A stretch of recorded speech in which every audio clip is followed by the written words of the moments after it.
Beneath the sun-drenched walls of Jerusalem, a boy king sat on a throne that should have been too heavy for his frail shoulders.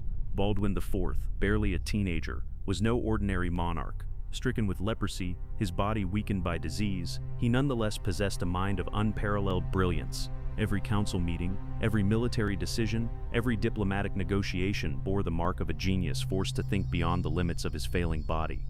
At the age of 9, Baldwin IV was diagnosed with leprosy, a disease feared not just for its physical toll, but for the social stigma it carried. For most, this would have meant a life of seclusion and weakness. For Baldwin, it became the crucible that forged a king. Despite the disease that slowly ravaged his body, Baldwin ascended the throne at the tender age of 13. Following the death of his father, King Amalric I, Jerusalem, a city perched between hope and peril, now had a young, frail king, a ruler whose body seemed incapable of meeting the demands of leadership, yet whose mind was already sharpening into a weapon. The court, however, was far from stable. Powerful nobles vied for influence, each seeking to guide or control the sickly king. Raymond of Tripoli plotted to assert dominance over Jerusalem, while other factions whispered in dark corridors, eager to take advantage of Baldwin's youth and illness. Yet even in this cauldron of intrigue, Baldwin's mind shone brightly. He learned to navigate politics, understand alliances, and anticipate threats, proving that true power lay not in strength but in intellect and courage. Remarkably, Baldwin's illness did not diminish his tactical genius. From his earliest campaigns, he demonstrated the ability to outthink and outmaneuver enemies. He studied the terrain of Galilee and the Jordan Valley, anticipated raids, and directed troop movements with the precision of a seasoned general. Even as his body weakened, his mind became sharper, a fortress no disease could breach. Far to the east, another figure was rising, strong, disciplined, and unstoppable. Saladin, born Salah ad-Din Yusuf ibn Ayyub, began as a young commander under the great Nur ad-Din, learning the arts of war and governance with an unmatched mind for strategy. Over time, he would unify Egypt and Syria under his rule, forging a power that would challenge even the bravest of crusaders. Saladin's rise was marked not only by military brilliance but by vision. He dreamed of uniting the fractured Muslim world and reclaiming Jerusalem, the jewel that had long been under Christian control. His reputation for justice, generosity, and leadership drew allies to his banner and struck fear into his enemies. As he consolidated power, whispers of the young, sickly king in Jerusalem reached him, and he began to prepare for the inevitable confrontation. Meanwhile, Baldwin IV watched the rise of this formidable adversary with caution and calculation. Though weakened by leprosy, he personally oversaw troop movements, fortified key positions, and conducted raids to test Saladin's strength. The first encounters between their forces were not full-scale battles, but skirmishes, probes, and maneuvers, a silent game of strategy across the plains of Galilee and the Jordan Valley. Each skirmish deepened the mutual respect between the two leaders. Baldwin realized that Saladin was no ordinary opponent, disciplined, intelligent, and patient. Saladin in turn recognized that the young king, though frail, possessed a tactical genius that demanded careful consideration.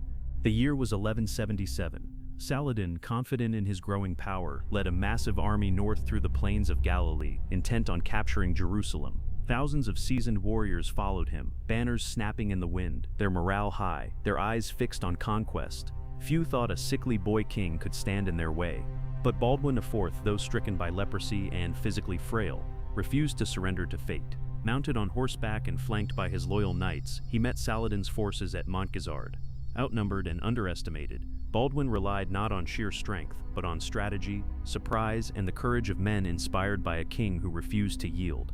The battle that followed was nothing short of miraculous. Baldwin's forces, expertly positioned, launched a fierce attack on Saladin's much larger army. Knights charged with precision, striking key positions and exploiting weaknesses in the enemy lines. Baldwin, though trembling from illness, rode at the front, inspiring courage in every man who followed. Even Saladin, seasoned and cautious, was caught off guard by the audacity of the Leper King. By the end of the day, Saladin's forces were in retreat. Baldwin's tiny army had inflicted a stunning defeat on one of the most formidable leaders of the Muslim world. The victory at Montgizard elevated Baldwin IV to legendary status, proving that intellect, bravery, and leadership could defy impossible odds. It was a day that would be remembered for centuries. Victory at Montgizard had cemented Baldwin IV's reputation as a brilliant and fearless king. Yet the leprosy that earned him the title Leper King continued its relentless advance. His hands trembled, his legs weakened, and his face bore the unmistakable signs of disease. Even so, Baldwin refused to surrender the throne to fate. He understood that the survival of Jerusalem rested as much on his mind as it did on his army. The court of Jerusalem, however, was a nest of intrigue. Powerful nobles vied for influence over the young king, each plotting to advance their own ambitions. Raymond of Tripoli schemed in shadowy halls, while Guy of Lusignan, ambitious but inexperienced, sought to assert his authority. Baldwin knew that the kingdom could crumble from within just as easily as it could from Saladin's armies beyond the borders. Even as his body betrayed him, Baldwin's mind remained sharp. He carefully selected regents, arranged alliances, and trained his young nephew, Baldwin V, as his heir. Every decision balanced the urgency of survival with the need for long-term stability.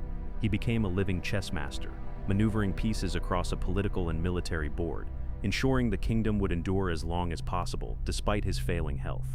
Beyond the court, Saladin continued to test the Crusader states, probing the borders and watching for weaknesses. Baldwin responded with patience and strategy, balancing raids, diplomacy, and fortifications. Though confined by illness, he demonstrated that true leadership was not measured by physical strength, but by vision, courage, and intellect.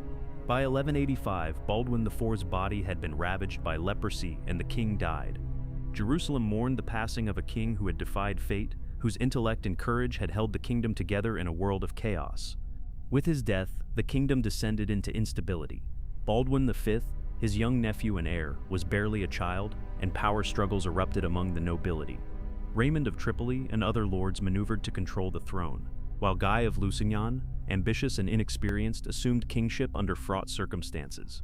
The Crusader states, already surrounded by enemies, were now weakened from within. Far beyond Jerusalem, Saladin observed patiently. He had waited decades for the perfect moment, and now the fractured Crusader leadership offered him a decisive opportunity. He did not strike hastily. He allowed the weakness and disunity to erode the Crusader states, knowing the kingdom would soon crumble without a strong king at the helm. Saladin, master of strategy and patience, lured the Crusaders away from their stronghold in Tiberias. He knew that Guy of Lusignan, impulsive and inexperienced, would take the bait. As the Crusader army marched toward Tiberias under the scorching sun, they were exhausted, thirsty, and trapped between Saladin's forces and the nearby hills. On July 4th, the armies finally clashed near the springs of Hattin. Saladin's forces, strategically positioned, had cut off water sources, encircled the Crusaders, and prepared for a relentless assault. The Crusaders, numbering around 20,000, faced a larger, more coordinated Muslim army of roughly 30,000. Exhausted and parched, the knights could barely form their battle lines. Saladin's plan was flawless. His archers rained arrows on the Crusaders, disrupting their formations. His cavalry struck the flanks, isolating the front lines. Guy of Lusignan attempted to rally his men, but exhaustion and dehydration had already taken their toll. The Crusaders were trapped, fighting desperately but unable to break free. The turning point came when the Crusader army's command structure collapsed. Leaders were killed or captured, morale shattered, and the once feared knights found themselves encircled. Saladin's forces pressed relentlessly, and soon the golden cross of the Crusaders was engulfed in flames of defeat. Thousands were killed or captured, including King Guy, who would live to see Jerusalem fall but had lost his army entirely. Later on, Saladin learned of the young king's illness and the struggles he had endured. He recognized that Jerusalem's defense, though ultimately destined to fall, had been commanded by a man of extraordinary courage and intelligence. He admired the young king's strategic genius, his bravery on the battlefield despite his debilitating illness, and the loyalty he inspired in his knights.